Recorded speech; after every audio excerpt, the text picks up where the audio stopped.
દાદા અત્યારે મારી ડોટર 12th માં છે, બરાબર તો એનો ટાઈમ જે વેસ્ટ થાય છે ને એ મને દેખાતો હોય.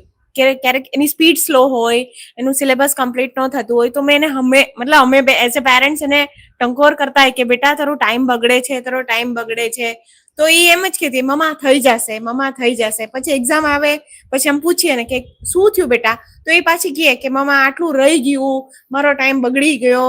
તો કેવી રીતે હવે એને હજી સમજાવું દાદા, કેમ કે અમને એ દેખાય છે કે તારો ટાઈમ બગડે છે, પણ એને નથી ખબર પડતી. સામાન્ય રીતે તમને વધારે દેખાય, તેમ છતાં આપણે કડે કરીને કરીએ. જેમ પેલો માટલો ઘડનાર જોયો છે કે નથી જોયો? હા, એ તો પેલો વાસણ ઘડનાર જોયો છે કે નથી હા જોયો? જોયો દાદા. એના હાથમાં હથોડો જોયો કે ના જોયો? અને વાસણ પર મારે તો ગોબો ના પડી જાય? પડે દાદા. ગોબો પડે છે ખરો? ના. તો કેવી રીતે હેન્ડલ કરે છે?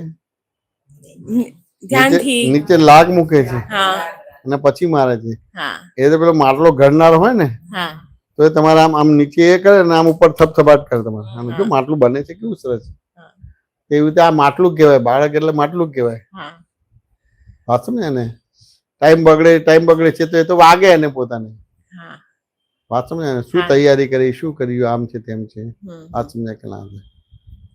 આપણે એને એ રીતે કરીને કરીએ અને થોડું એને એમ ફ્રેશ થાય એ ટાઈપની વાતો કરીએ. પણ તમે તો પેલું નફો ટોટો કાઢીને આપી દો તો એને ડિપ્રેશન આવી જશે.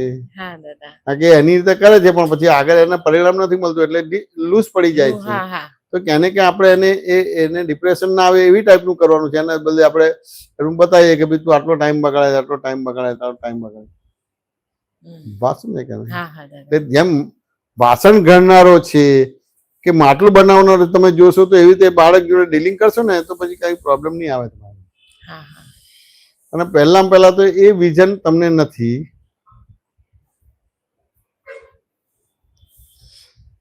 કે વાંચે તો સારું જ છે. સમજે કે ના સમજાય? પણ દરેક ને એના મા બાપ ને એના છોકરાની પણ મર્યાદાઓ ખબર હોય કે ના હોય? સમજે કે ના સમજાય? વાંચે સારું છે પણ તમે છતાં ગમે તેટલું વાંચે કે ગમે તે, પણ અમુક જ પૂછાશે ને.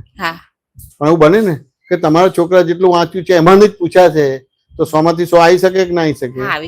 ના, પણ બધું જ વાંચે તો કે ઉપર પ્રોબ્લેમ આવશે. તું બધું વાંચે નહીં પણ તું જે વાંચે બરાબર ધ્યાનથી વાંચજે. ભલે ઓછું વાંચવાનું વાંચે પણ ધ્યાનથી વાંચજે. તો એને ધ્યાનથી વાંચેલું છે ને એમાંનું જ પૂછાશે. અમે બધા દાદા જોડે હતા. વાત સમજાય કે ના સમજાય? તો દાદાની ગુરુ પૂર્ણિમા હોય, જન્મ જયંતિ હોય કે શિબિર હોય, અમારે પરીક્ષા હતી, અઠવાડિયું કે 10 દિવસ બાકી હતા અને અમારે શું કે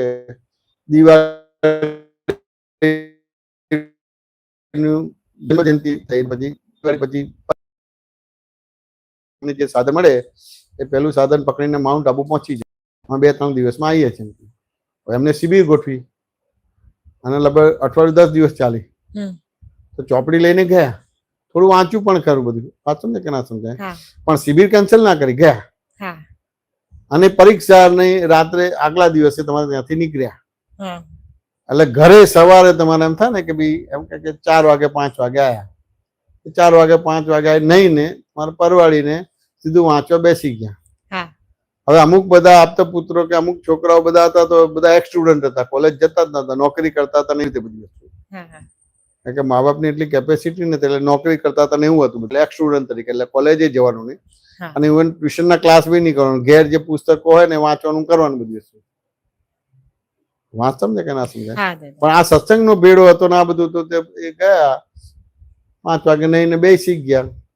હવે જનરલી એમ કહે કે એમકોમ હોય કે એમએસસી હોય કે બીએસસી હોય તે પરીક્ષા બધી 3 વાગે કે બપોરે હોય. વાત સમજે ને? એટલે સવારે 5-6 વાગે બેઠા તમારે તો 5-6 ચેપ્ટર વંચાઈ જાય કે ના વંચાઈ જાય? પણ શાંતિથી ના પણ મળવાનું આવતું આટલું છે ને આખું પુસ્તક તો કેવી રીતે કોર્સ પૂરો થશે? એટલે તું જેટલું વાંચે શાંતિથી વાંચે, સમજાય એવું વાંચે બધું. વાત સમજે કે ના સમજાય? તે બધા આવી રીતે વાંચ્યું. તો જે લોકો આવી રીતે શિબિરમાં ગયા હતા એ લોકોને 75% અને 85% હતા. અને અમુક લોકો અમને જ્ઞાન આપ્યું કે દાદાએ રિલેટિવ આજ્ઞા પહેલી મૂકેલા એટલે પહેલા વ્યવહાર ને પછી નિશ્ચય એમ કે એ બધા શિબિરમાં આવ્યા નહીં તે માણમાં 35%, 40%, 42% અને અમારા બધાને 75%, 85%. બોલો, જેટલું વાંચ્યું એમાં જ પૂછાયું. એટલે એ બધી ભ્રાંતિ છે, સમય બગાડે છે. બીજું ત્રીજું પછી તું ધ્યાનથી વાંચજે, ભલે 2 ચેપ્ટર ઓછા વાંચે પણ જે ચેપ્ટર વાંચે બધા સમજી જાય ને બસ ધ્યાનથી વાંચજે, બસ પતી ગયું. પણ એવી રીતે નથી થતું. બધું કર ના, એવું કોઈ બધાને બધું કરી નથી શકતા. આ કોણ બનેગા કરોડપતિમાં બધા હોય છે તો શું બધાને 7 કરોડ મળે છે? ના, બધું કરી નથી શકતા. ધારો કે કર્યું હોય પણ એને પૂછવામાં જેવી રીતે ટ્વિસ્ટ આવે ને તમારે કે એને કરેલું હોય તેમ છતાં ભૂલી જાય. અને ધારો કે એને કરેલું ના હોય પણ તેમ છતાં એની અંદર લોભ લાલચ છે કે જો આ જવાબ ખોટો નીકળશે તો મને 1 કરોડ રૂપિયા આપશે, પણ આ ખોટો નીકળશે હું 7 કરોડ લેવા જઈશ તો નીચે 3,20,000 ઉપર આવી જઈશ. એટલે એ ક્વિક કરી દેશે. વાત સમજે કે ના સમજે? 7 કરોડ લેવા નહીં જાય તમારે, 3 કરોડમાં 3 લાખમાં 1 કરોડમાં જશે તમારે. આ વસ્તુ સમજવી પડશે. હવે એવી રીતે તો આપણે કોણ બનેગા કરોડપતિ જોતા જ નથી. એટલે કે બધું વાંચ્યું એવું ના હોય, પણ તું શાંતિથી ધ્યાનથી વાંચે કે તને એમાંનો કોઈ પણ પ્રશ્ન આવે તો તું સમજી શકે. સમજે કે ના સમજાય? પણ બધું પૂરું કરો, પેલું કરો, સમય બગાડે. બીજું આ તો પેલું હોય પેલું નાજુક બાળક છે ને ઉપરથી ધોકેણું મારો છે એટલે શું થાય તમારું? બધું કશું નહીં. આપણે ચિંતા ને આપણે રમવાનું, ચલો આપણે કેરમ રમીએ એમ કે. સમજે કે ના? કે જે બી આપણને આવતો કે આપણે રમીએ એમ, એનું માઇન્ડ ફ્રેશ થાય તમારું. કે ના થાય તમારું? બધું થાય. પણ પેલું તો એની રીતે જ મૂંઝાતું, પાછું આપણી રીતે હોય. બીજી બધી શારીરિક વસ્તુ આપણને ખબર નથી પડતી, માનસિક વસ્તુ ખબર નથી પડતી. એને તો થોડો પ્રોબ્લેમ હોય જ બધી વસ્તુ, પણ શારીરિક પ્રોબ્લેમ હોય ને. બાકી લેડીઝ તો ટાઈમનો પ્રોબ્લેમ હોય કે ના હોય? હવે કેટલા એ ફ્રેશ હશે ને કેટલું વાંચી શકશે? પણ તમે કાઉન્ટ કરો છો? આ ટાઈમ બગાડે છે એ કાઉન્ટ કરો છો? એમાં ગમે તેટલું કરવા જો તો એકાગ્ર નહીં થઈ શકે, પણ એ કાઉન્ટ નહીં કરો.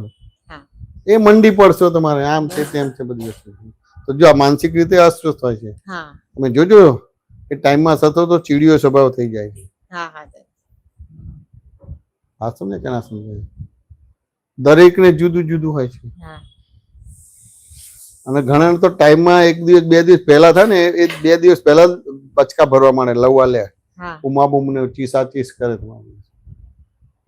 તમે સહેજ બોલો ને તરત જ ઉકળી જાય. હવે આવું તો બધું કાઉન્ટ જ નથી કરતું અને આપણને લાગે ટાઈમ બગાડે છે. ના, એવું નથી.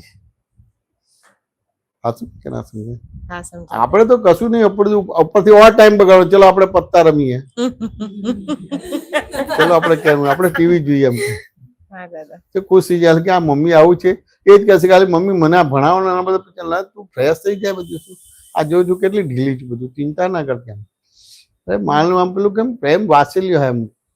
વાંચું ને કે ના સમજાય? બધું ભણ કરે એટલે બધું પાસ થઈ જાય કે એવું બધી વસ્તુ નથી હોતું. બધું વાસી લેવાય. અમે લોકો તો બધા રમતા હતા ને બધું ચીટિંગ થાય ને લડે ઝઘડો થાય તો પ્રોબ્લેમ આવે કે ના આવે? આપણે સાચા હોય અને આપણને ખોટા પડે અને પછી મારામારી થાય ને માર પડ્યો તો કેવું થાય? ડહકાલી એવા રડીએ તમારા. આપણે રડવાનું બંધ થઈ ગયું તોય આપણો પેલું હિંચકા આવ્યા કરે, હિંચકે ચડીએ તમારા.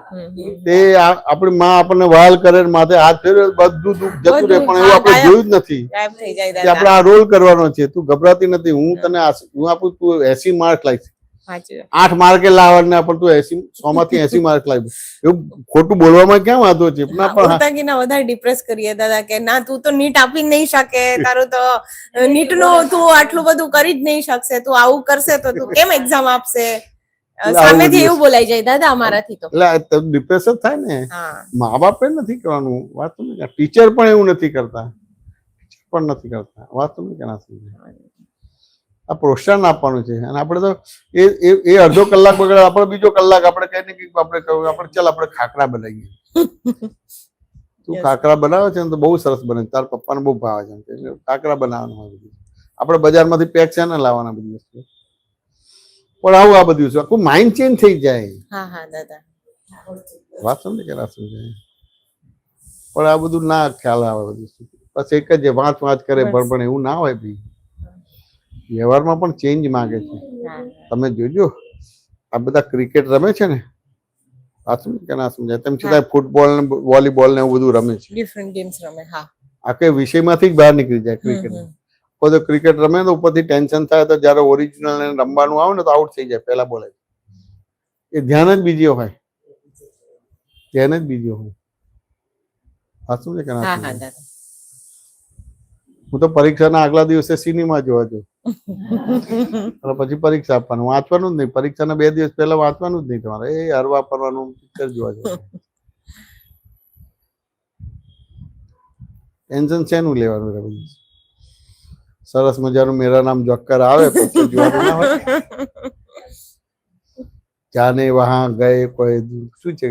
જાને કહા ગયે વો જાને દિન. કહાં ગયે ગયે વો વો દિન. દિન. આ બધું આવું હોય. મા બાપે તો આ રોલ કરો છે. એમને ડિપ્રેસ નથી કરતી. એની રીતે તો ડિપ્રેસ છે જ બાળક. હા હા દાદા. પણ બધું તું ચિંતા ના કરતી. આ સમજે ને? અને હું તને આશીર્વાદ આપીશ તો તારે 100 માંથી 80 આવશે બસ. આ સમજે કે ના સમજે? એવું આપણે નથી કરી શકતા. નથી કરી શકતા દાદા. વાત સમજે કે ના સમજે? સમાધાન થયું કે ના થયું? હા થઈ ગયું દાદા.